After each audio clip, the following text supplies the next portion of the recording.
All right, here are some things when we inspect an electric panel, basically what we're looking for, and I'll just kind of take you through the whole process of inspecting the panel. So the first thing we do is we pull the panel cover off. So it's already pulled off. Right here, we're gonna have all the information on the panel. So we notate the brand of the panel, what it's rated for, make sure it's labeled, which this one is.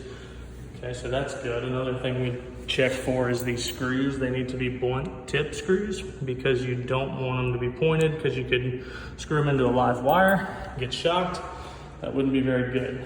So here's the panel. This is a newer house. It's only a couple of years old, so the panel is looking good, but I'll kind of take you through everything. So the first thing we do is we usually go top to bottom.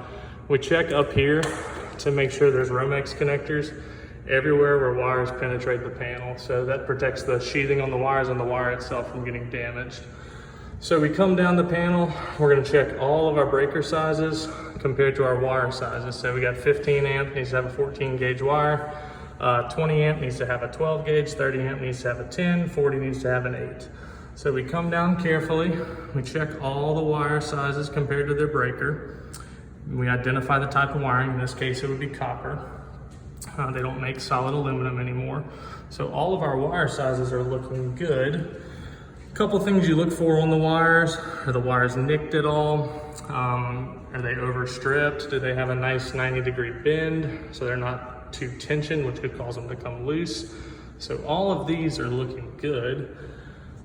These little white buttons on these breakers are what's called arc fault circuit interrupters. So they're similar to GFCI, but they're for your bedroom and living areas. They trip if a spark or an arc occurs at an outlet. So it's a safety feature.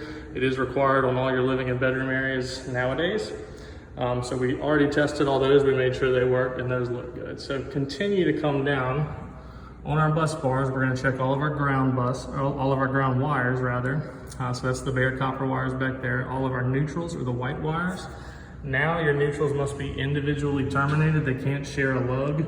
So we make sure that's all the case, and those all look good as well.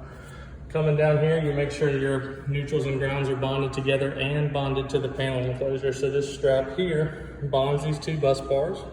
So our neutrals and grounds are bonded. The green screw is your bonding screw that bonds it to the panel cabinet. So that's a good installation. The last thing we do is we check these large conductors here. They are our service entrance conductors. So that's bringing electricity from the meter to your panel. They're made of multi-strain aluminum, and we've got a 200 amp main shutoff. So we know they need to be a 4-aught aluminum. So they do look like they're a 4-aught, which they are, but if you can see labeling present, you always double check that, and there we go, 4-aught AWG. So we're good there. Last thing we do is we hit it with some infrared, make sure nothing's overheating, nothing's overloaded. I already did that, and it does look good. Naturally, whenever you have something under load, like the AC here, it's gonna show a little bit warmer, but it was not overheating. All these arc fault breakers will show that they're warm too, but they weren't overheating as well. So everything on this panel looks good. That's just basically a little rundown of how we do things.